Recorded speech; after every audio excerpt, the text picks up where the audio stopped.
You mentioned knowing everybody in that part.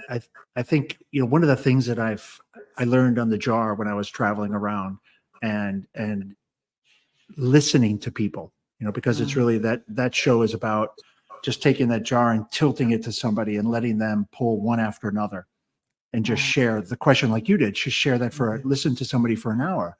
And there's a lot of power in that, in both from the listening standpoint. Listening to somebody, you grow a lot, especially when you're present and you're kind of grateful for the opportunity and the other person being heard.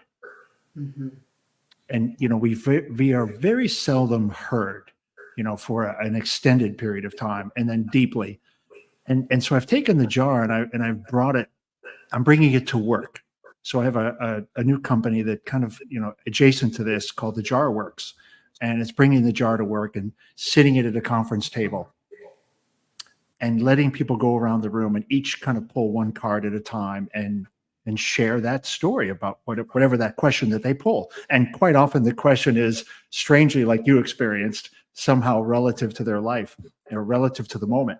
And mm, so bringing that in, and like you said, getting to know people underneath that iceberg, the tip of the iceberg, because we show up to work generally, or at least definitely before this COVID event and COVID experience, and just the timing of humanity, we show up as these little icebergs, and we only see the tip of that iceberg. And I think what you've got is that magic where the whole person shows up, and you're small enough to see the whole person and mhm, appreciate the whole person. And I think that just makes for magic at the office mhm. and culturally. And it also reminds you that it's never as simple as the tip of that iceberg and what you see. And Whew.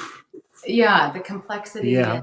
and why people made certain decisions that they made, usually with really good logic and reason in the moment. Yes. I think has helped me to kind of lower the snap judgment that can happen, Yes. just be very present to explore and learn and really give people the benefit of the doubt. So true. You even mentioned it yourself. You said your son, you had one son that wasn't thriving and hadn't made that. It's not easy being an expat. And I think for people that, you know, ripping up your life and moving yourself across the world, everything is new. The store is new. The way you order is new. The currency is new. Your doctor's new. The dentist is new. The grocery, your beds, everything is new. The language is different, and it's not easy to survive. Survival is step one, Mhm. and thriving is something you hope to get to, or at least doing well. And so it's not easy making the decision you made to sacrifice this baller career, to come home and do it for your son. And so when you show up at another company, people are going, why did she come here? You know, Yeah, and there's a yeah, story, right? There's a real story behind it. exactly, exactly. And ultimately, my lived experience is that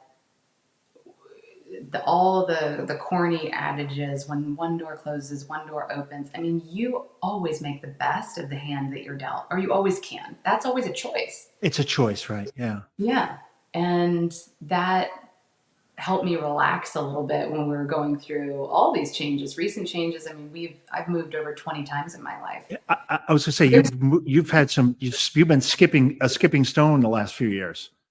I've been on the move, and you also, by the way, accumulate a skill set for being able to do that Yes, you and do. not worrying. You're like, oh, that'll get sorted. I know that gets sorted. I'm not very worried about that. You have much more perspective.